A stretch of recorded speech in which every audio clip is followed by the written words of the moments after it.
Well, hello, everyone. This is the Executive Director for PWT, Eric Funches, or Eric Funches, as you would hear in the South. Again, we have a student, a med student with us. You all know every year we have submissions for our PWT scholarship, Physicians Working Together scholarship. And so this year we have Miss Briana with us. How are you doing, madam? I'm doing good. How are you? Elected as one of this year's recipients for the PWT Award scholarship. So let's start by talking a little bit about how you got into medicine. Let us know what was the thing that really caught your attention and what age were you when you were like, I know this is what I want to do. Mhm. Well, thank you for having me. Super excited to be here. What got me into medicine was really my dad. My dad is a physician. And so basically my whole life I grew up watching him and seeing how he cared for people. And so ever since I was little, I don't know what age, but since I was just a little girl, I was like, I want to do that. And I felt like seeing him told me I could do it. So um yeah, just watching my dad care for people, going to his clinic and seeing the patients. It was a very like familial type of vibe in his practice. And my parents worked together. So my dad had his practice and my mom was like the boss, I guess. And so we would come in, me and my sister, and just be able to like help out where we could and stuff like that. And it just exposed me to medicine and what that would look like for me in the future. Excellent. So I take it your father is a primary physician, general practitioner. Yep, he's an internist, so he Okay. does medicine. Hmm. Great, great. And your mom, you said she was the boss, so she was the business. She handled the business part, he handled the medical patient part. Exactly. Hmm. Now, this sounds like they made a great team. So you mentioned a sister. Hmm. And before I go any further, please tell us your whole name. I didn't want to mess that up. Uh, so it's Briana Osei, but I go Okay. by Bree. A lot of people don't even know my full name is Briana, so Bree Osei. Gotcha. Brio say. All right. And what's your sister's name? Amanda. Amanda, what does she do? Is she in medicine as well? Does she follow the family creed? She's a nurse practitioner. Hmm. Wonderful, wonderful, wonderful. Well, I know your parents are definitely proud. So, staying in that same vein of history, what were things like for you as a elementary student, middle school student, high school student? Where do you see those influences of your parents kind of melding off into those areas and influencing your academic career? Yeah, for sure. So my parents are Ghanaian immigrants. So I'm a first generation Ghanaian American. And so when my parents came to this country, they were here for more opportunity. My mom came here for college actually, and then my dad came here after medical school. He came here for residency. So the way they raised my sister and I is basically letting us know the importance of education and taking our studies seriously and working hard and doing what we're supposed to do while we're here Right, to right. give us, since they came here to give us those opportunities. Yeah. So that's pretty much like what was ingrained in me and my sister as we grew up and navigated through life. We did grow up in Las Vegas, in the suburbs, in predominantly white areas. So we were oftentimes the only ones who looked like ourselves in the classrooms. And so, especially in like those honors classes and those types of like, I guess like gifted and talented education, like GATE program and stuff like that. We were the only ones who looked like us. So it was hard to navigate that identity wise, but we Yeah. knew going into school that like what we were there for was to face our books and to focus on school.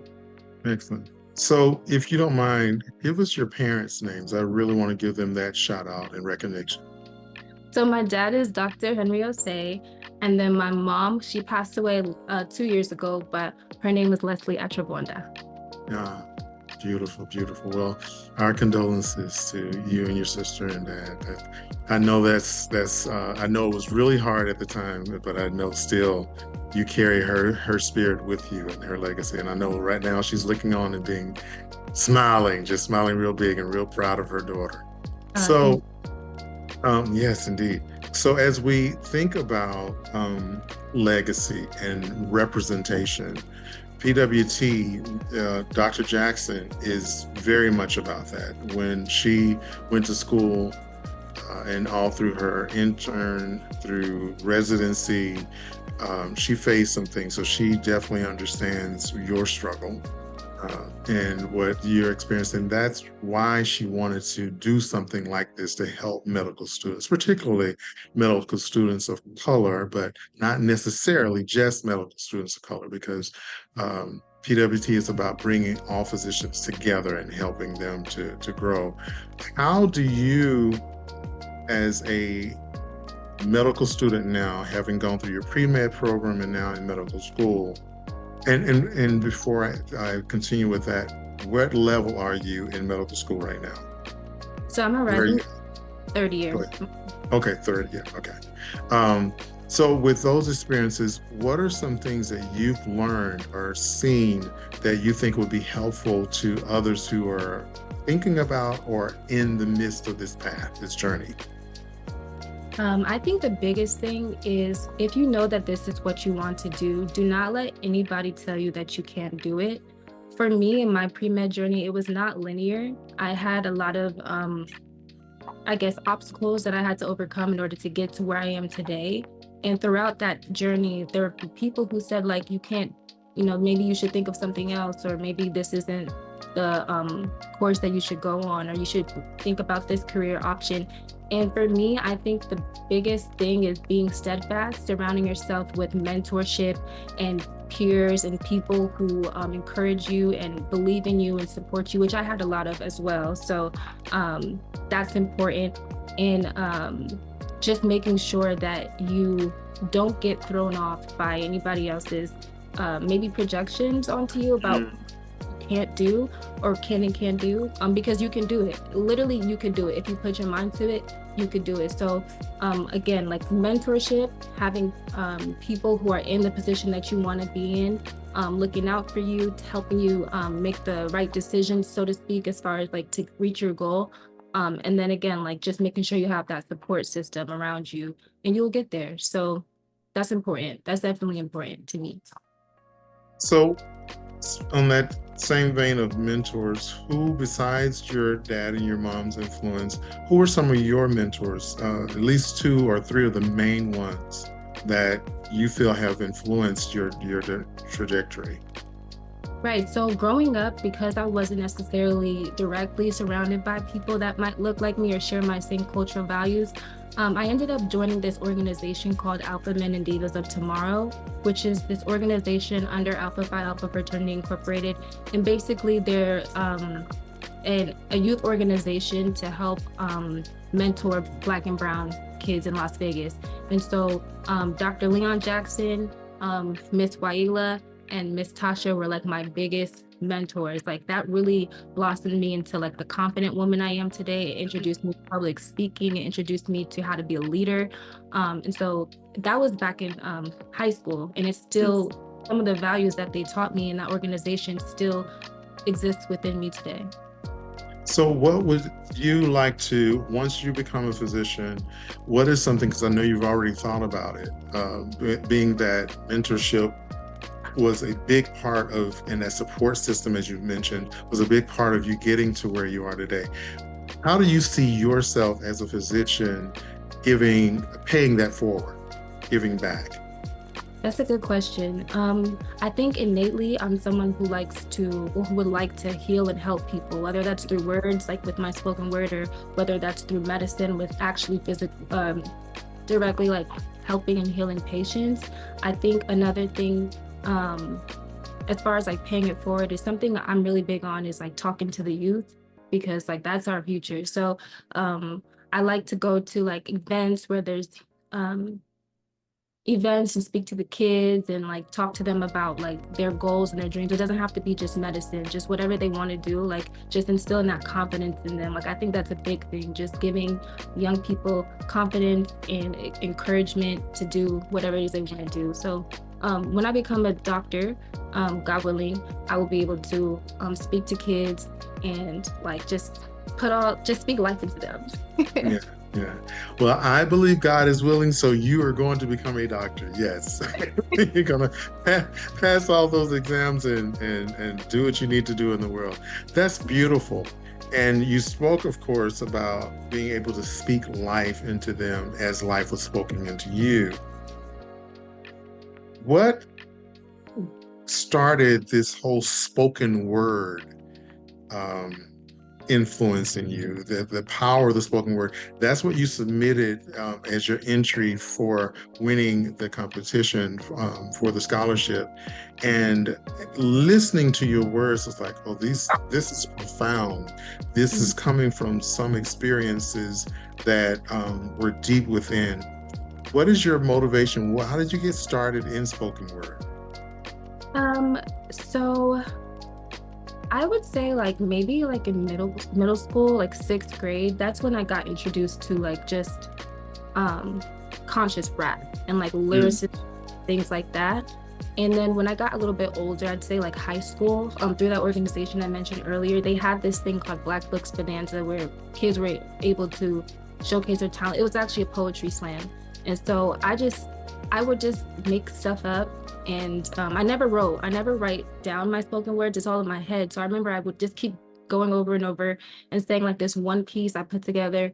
And then I just decided like, I'm just going to perform at this event.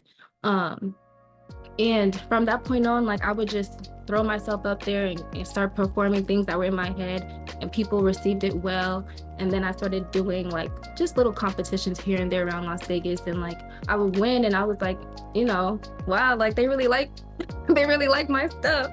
And so then I just kept it going throughout college. And then once I got to college, that's when I really like took off with my spoken word. Like I performed at over like 150 events throughout my undergrad experience, different events, but all that to say, like I just enjoyed conveying my message, and like people just seem to receive it. And yeah, like I just, it's something I love to do. It's like a release, like a expressive way to like get things off my chest. Sometimes if I don't have the words like to articulate in a regular conversation, I'll just put it in a spoken word. So I mean, yeah, yeah. Well, I know how we creatives work. right. So with your spoken word, like, do you ever do it to like instrumentals or it's I straight up? do. Oh, you do? Yeah, I'll do. Yeah, I do both. I'll do some to instrumental, and I'll do some, just Oh, straight. okay. Back to the interview part. So, with your spoken word being such a powerful um, essence within you, Mm. do you feel sometimes, and I guess this kind of goes into a little spiritual part, but do you feel sometimes that like there's also your mother speaking with you? Do you hear her words, and does that come through in your spoken word at times? I think for me, I think about my mom like through every day, like every second of every day. Right. So especially when I'm performing or doing something like spoken word related, she always encouraged me, which I was surprised by because African parents don't really usually like support like the artistic creative side sometimes. Mm, She was so supportive. She would like, beg me, let me see your videos, let me see, like, make sure you write it down and you save it. Cause when I told her I didn't write, she was like, you need to make sure that you don't forget, like write it down somewhere. I'm like, that's not my creative process. But whatever the case, I always think about her. And especially when um like some of the pieces are more like emotional. Like right. I'll think about her, and I know she's with me all the time. Yeah. And yeah, I feel her support. I really do. That's so important. That's so important. And I wanted to bring that out because whenever I talk to the students, which is always a joy for me. So I think my sister, yeah, Dr. Jackson is my sister. So I, All right. so I really appreciate her for allowing me the opportunity to be able to interview each of you.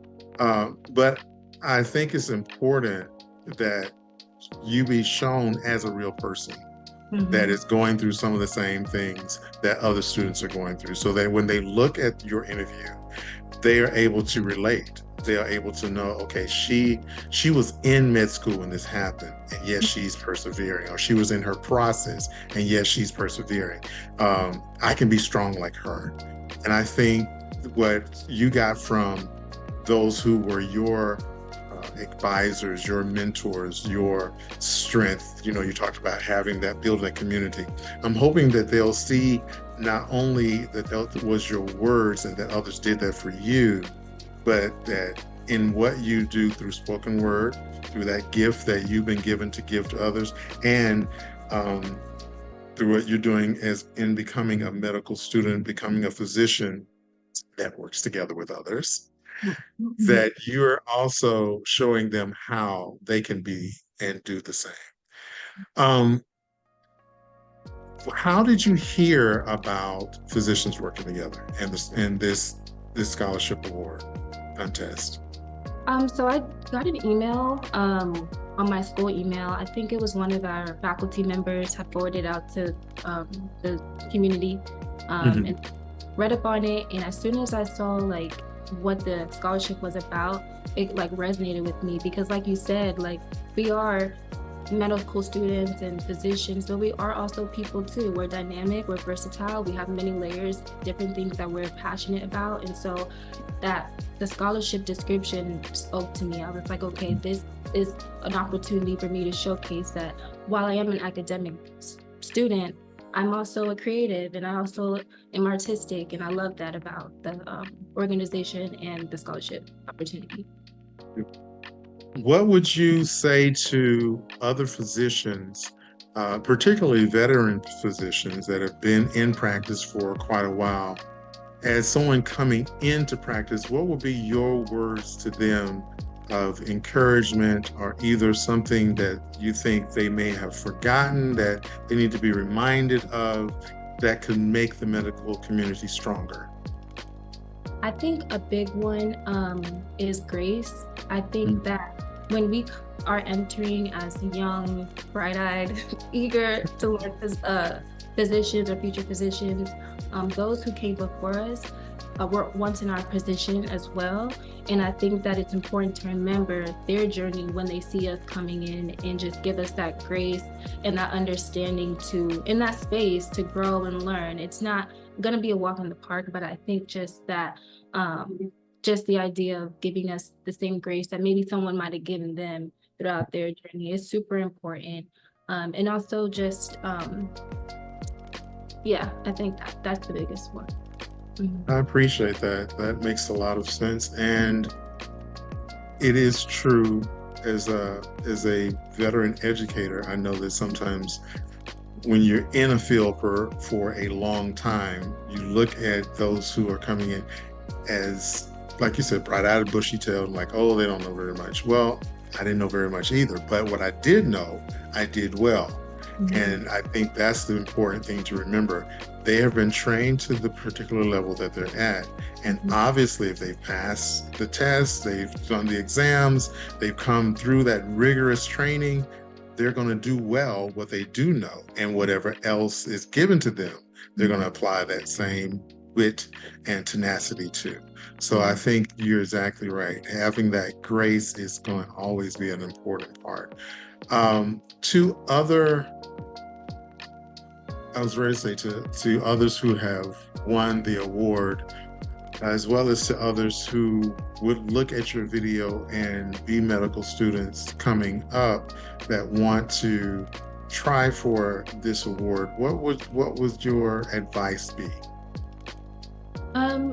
My advice would be to be your authentic self in submitting or in your submission for this scholarship. I think the point of the scholarship is to showcase your authentic self, and that talent might be in whatever it is that you feel is a reflection of who you are. So just be yourself,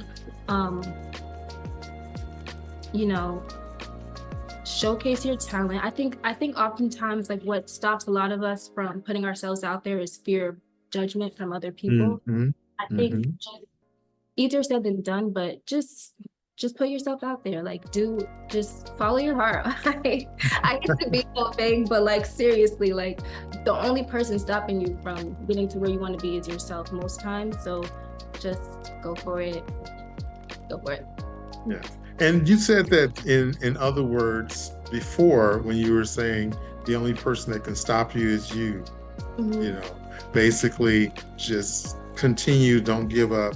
So I appreciate that you're so encouraging. I can tell that you're not just encouraging for this interview, that that's just a part of you. I imagine that some of your cohorts, the other students that are in medical school with you, look to you sometimes for encouragement. You just seem like that's a natural part of you. Um, what do you look forward to once you become a physician? Um, I look forward to the impact, the positive impact that I'm hoping to be able to make on the people that I care for and the people that I interact with, even if they're not a patient. I want to be a positive representation within medicine. I want to be someone that someone might think about, like, oh, like she really did care about me. She really did do her best to help me. Like she helped me. She made me feel better. Like whatever, anything positive, that's what I'm looking forward to. I'm just excited to help people, and I want them to feel like someone cares, and that's me. Like I care. Great, great. Yes, yes. I'd asked kind of a double question before, and I interrupted myself with one question.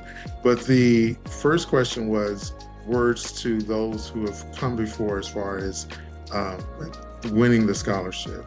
Mhm. And what I was really trying to ask when I began down that road was, what do you think, as recipients of the PWT award, scholarship award, the students, yourself, and those students who have done that before, how do you think you all could walk hand in hand with PWT to help in our processes? Mm, okay, I see. Um, I think being an ambassador or somebody who can, a representative of the organization PWT, as someone who's gone through the process and has now received the scholarship, and met with you and understood like the mission and things like that. It's a way to kind of like forward that message. I don't know if I'm saying Yeah, yeah. that message going, and speak from the lens of a student, is to I would say like just ambassadorship. Like for example, like I'm I go to Morehouse School of Medicine. I could speak on behalf of the organization and let students and community members at MSM know about what you guys are doing. I think that just kind of like promoting the message in that way is really beneficial. It's efficient. It's good. Yeah. Excellent. Yes, beautiful. Any last words? Anything you want to say to Dr. Jackson and the rest of the team? Well, I would like to say thank you, Dr. Jackson, and to the whole team, including you. I really appreciate the opportunity to speak about my story, but also to learn more about PWT. I'm happy and grateful that I was able to be one of the winners for the scholarship, and I hope to continue to work with you all and, push the message forward and all the good things. I'm really happy for the opportunity. Well, again, we say congratulations to you from Dr. Jackson, myself, Jennifer, and the rest of the team. We appreciate your submission and just what you're doing out there in the medical field. Continue looking for great things from you when you do become a doctor and get in the ranks with your father. I know that I know that they're all so very proud. So good representation for Ghana, being a first generation Ghana American, for your particular family. So just congratulations and kudos to you. Thank you. That's all for today. Thank you all so much for joining us on this broadcast of PWT's scholarship recipients 2024. I'm messing up my words. PWT scholarship recipient 2024. Y'all take care.